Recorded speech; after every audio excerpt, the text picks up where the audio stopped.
Everyone, स्वागत है आप सभी का बायोलॉजी क्लास में। तो आज हम डिस्कस करने वाले हैं फाइलम हेमिकोर्डेटा। किसका डिस्कस करेंगे? फाइलम हेमिकोर्डेटा। और हेमिकोर्डेटा को हम पॉइंट बाय पॉइंट समझते चलेंगे और आपके यहाँ से सारे के सारे कॉन्सेप्ट को हम क्लियर कराएंगे। डेट्स और राइट। सबसे पहले हम इसमें देखते हैं, जो सबसे पहले जो हम एनिमल पढ़ेंगे वो कौन सा पढ़ेंगे? हम बेलोनोग्लोसिस को पढ़ेंगे। किसको पढ़ेंगे गाइस? बेलोनोग्लोसिस। बेलोनोग्लोसिस में क्या क्या चीजें पाई जाती है सबसे पहले वो देखते हैं ना। चलिए, ये हमारा जो फिगर है किसका है? ये बेलोनोग्लोसिस का है। किसका है? बेलोनोग्लोसिस का ये स्ट्रक्चर है। और ये कौन से फाइलम में आता है? ये हेमिकोर्डेटा होता है। फाइलम कौन सा है? हेमिकोर्डेटा है। और यहाँ पर हम यहाँ सेंस निकाल रहे हैं। हेमी माने होता है हाफ या आधा। क्या होता है? हाफ या आधा। ठीक है। और यहाँ कॉर्डेटा यहाँ पर लिया गया है कॉर्डेटा, और कॉर्डेटा में से होता है कॉर्ड। और कॉर्ड माने होता है छड़ी या रॉड। यानी इसमें कह सकते हैं हेमिकोर्डेटा का यहाँ पर सीधा मतलब हम यहाँ पर निकालें तो मतलब यहाँ पर क्या निकलेगा? कुछ करैक्टर कॉर्डेटा से मैच करेंगे और कुछ करैक्टर किससे मैच करेंगे? नॉन कॉर्डेट से करैक्टर क्या करेंगे? मैच करेंगे। यानी इसमें कुछ कॉर्डेटा के करैक्टर होंगे और कुछ नॉन कॉर्डेटा के करैक्टर होंगे, इसीलिए इसे एक अलग फाइलम में रखा गया है। That is Hemichordata. So student, चलते हैं नेक्स्ट, मूव ऑन।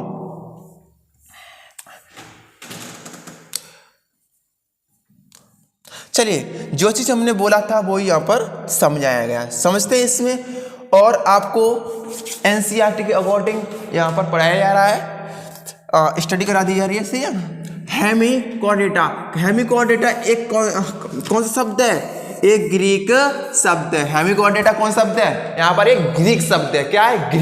ग्रीक यानी। और ये हेमी, यहाँ पर दोनों को हमने तोड़ा है। और हेमी माने और कॉर्डेटा माने, यानी हेमी माने क्या होता है? अर्ध होता है या हाफ होता है। और यहाँ पर कॉर्डेटा है। कॉर्डेटा का मतलब क्या होता है? स्टिंग या छड़ी या रस्सी या रज्जुक। ठीक, क्या होता है? रज्जुक।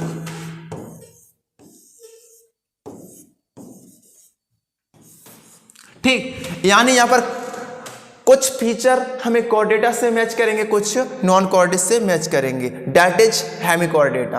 अब इस चलते आगे। पहले इस फाइलम को कॉर्डेटा का ही सब फाइलम माना जाता था, लेकिन अब इसे नॉन कॉर्डेटा में से अलग फाइलम के रूप में अलग रखा गया। मतलब इससे पहले क्या माना जाता था? कॉर्डेटा में रखा गया था सबसे पहले इसे, और फिर इसमें कुछ करैक्टर नॉन कॉर्डेट के भी प्रेजेंट है, इसलिए इसे एक नए फाइलम के रूप में है, इसे अलग फाइलम का नाम दिया। That is Hemichordata. देखिए, ये एनिमल्स कहां पर पाए जाते हैं? इन एनिमल्स को हम देखें तो ये एनिमल्स मैराइन में पाए जाते हैं। कहां पर? ये समुद्री वाटर में पाए जाते हैं या समुद्र में पाए जाते हैं। इनमें organ system level of organization पाया जाता है। इसमें क्या पाया जाता है? Organ system level of organization पाया जाता है। लिखिए, इनमें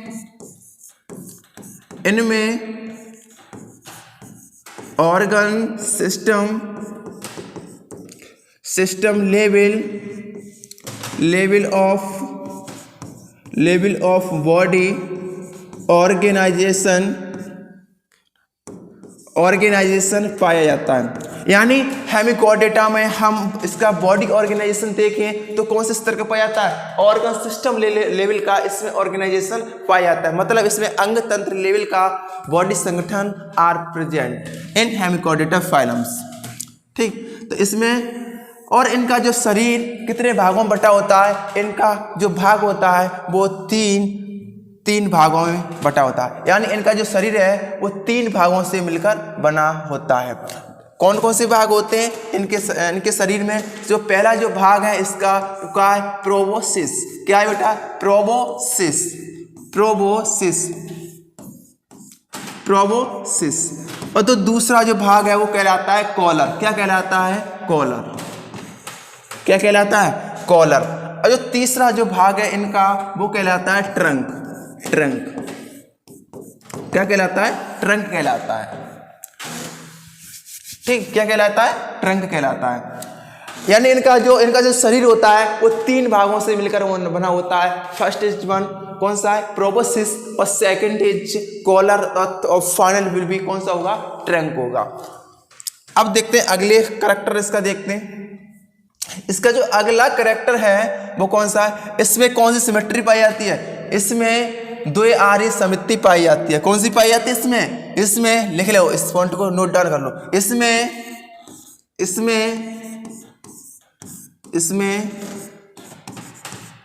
द्विआरी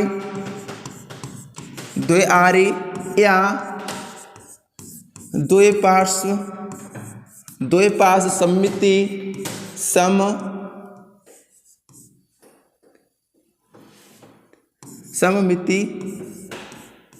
सममिति पाई जाती है। इसमें कौन सी पाई जाती है? द्विआरी या द्विपार्श्व सममिति पाई जाती है। यानी ये कैसे होते हैं? इसमें कौन सी सिमेट्री पाई जाती है? इसमें इंग्लिश में से बोले तो इसमें बाइलेटरल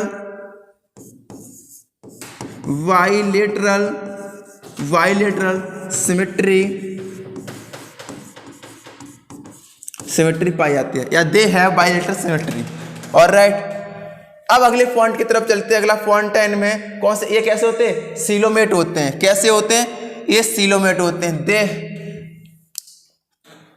ये कैसे होते हैं? सीलोमेट होते हैं। यानी इसमें देगवा कंप्लीट पाई जाती है या पूर्ण होती है। कैसी होती है? पूर्ण होती है। इसमें जो देगवा कैसी होती है? पूर्ण होती है।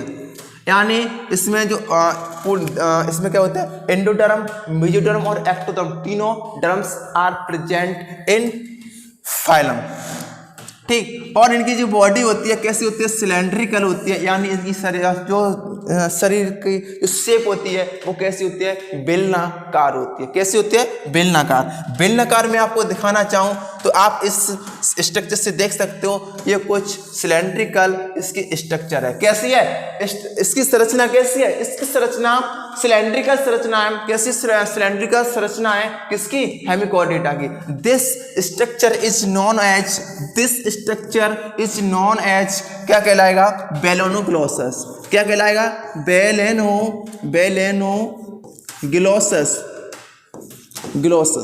बेलोनोग्लोसस। कैसा है? बेलोनोग्लोसस है।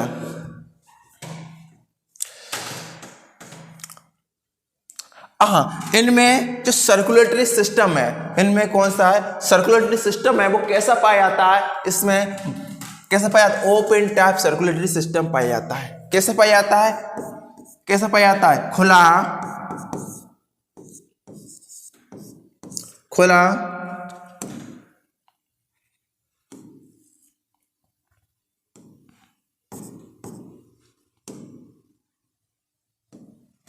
खुला परिसंचरण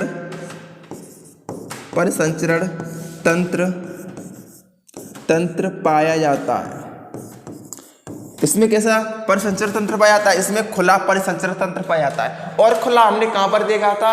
हमने आर्थ्रोपोडा में खुला परिसंचरण तंत्र देखा था। तो यहाँ पर परिसंचरण तंत्र कैसा पाया जाता है? Open type circulatory system are present of this phylum. Alright, चलिए नेक्स्ट पॉइंट मूव ऑन। इसमें जो रेस्पायरेशन होता है वो किसके द्वारा होता है? इसमें जो रेस्पायरेशन होता है वो किसके द्वारा होता है? गिल्स के द्वारा होता है। किसके द्वारा होता है? गिल्स के द्वारा होता है। इसमें श्वसन किसके द्वारा होता है बेटा? इसमें श्वसन होता है गिल्स के द्वारा। यानी जो हेमिकोडेटा के कितने कलेक्टर में हम देखें तो जनरली ये जीव किससे अपना श्वसन करते हैं? वो गिल्स के द्वारा करते हैं। किसके द्वारा करते हैं? वो गिल्स के द्वारा श्वसन करते हैं। अब जो अपना ये वेस्ट मटेरियल यानी इसमें जो नाइट्रोजन क्षार वो अपनी किसके द्वारा रिमूव करते हैं, वो करते हैं किसके द्वारा करते हैं, प्रोबोसिस ग्लैंड द्वारा। प्रोबोसिस ग्लैंड द्वारा ये एक्सक्रीटरी यानी नाइट्रोजन क्षारीय पदार्थ किसके द्वारा रिमूव करते हैं अपनी बॉडी से, वो प्रोबोसिस ग्लैंड द्वारा करते हैं। किसके द्वारा करते हैं, प्रोबोसिस ग्लैंड के द्वारा करते हैं। ठीक है, और ये मेल और फीमेल कैसे होते हैं, अलग अलग होते हैं। कैसे होते हैं, अलग अलग होते हैं। इनमें फर्टिलाइजेशन कैसा पाया जाता है, इनमें फर्टिलाइजेशन कैसा पाया जाता है, फर्टिलाइजेशन, इनका फर्टिलाइजेशन देखें, फर्टिलाइजेशन कैसा पाया जाता है इनका फर्टिलाइजेशन देखें तो इनमें फर्टिलाइजेशन एक्चुअली में होता है क्या, ये मान लीजिए ये आपका है बेलोनोग्लोसिस है।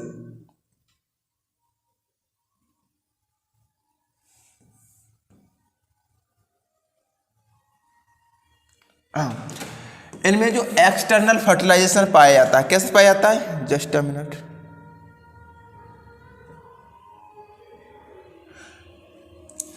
कैसा पाया जाता है, एक्सटर्नल यानी भाई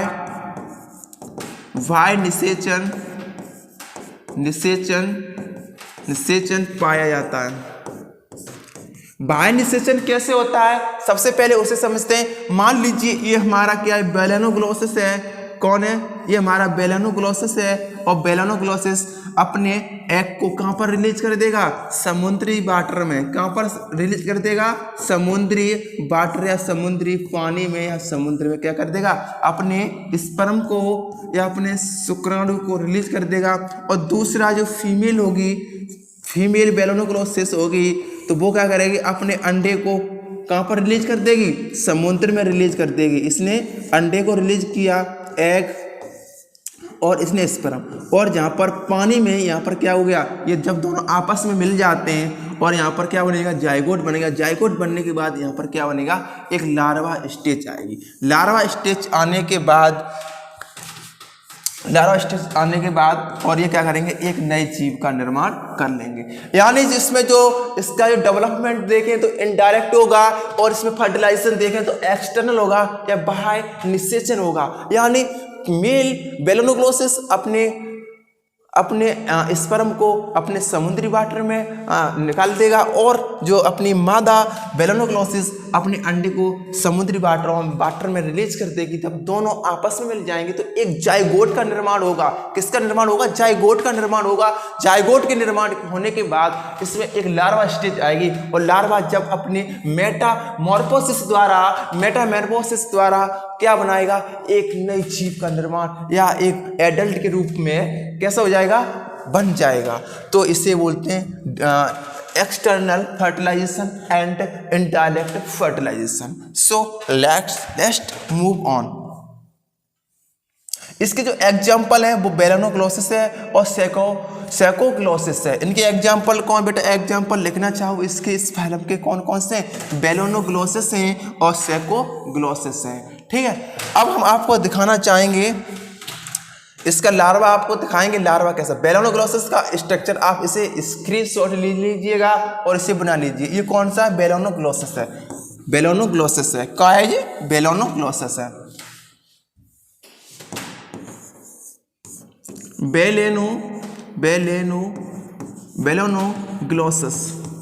बेलोनोग्लोसिस है। ये क्या है, बेलोनोग्लोसिस है। और यहाँ पर FIG डाल के आप यहाँ क्या करोगे, यहाँ पर लिख लेना। ठीक है, और ये स्ट्रक्चर आपको बनाना है। ये structure is known as proboscis and then in underside, and this structure is known as collar. Its final structure is known as an abdomen like, and that is called as trunk structure.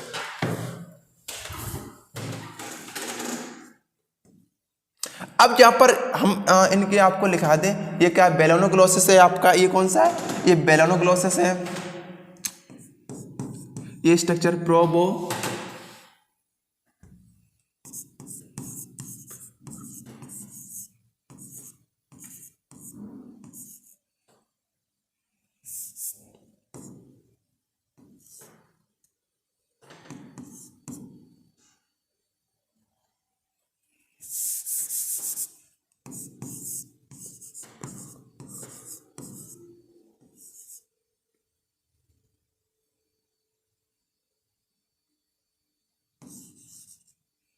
करे कहाँ है?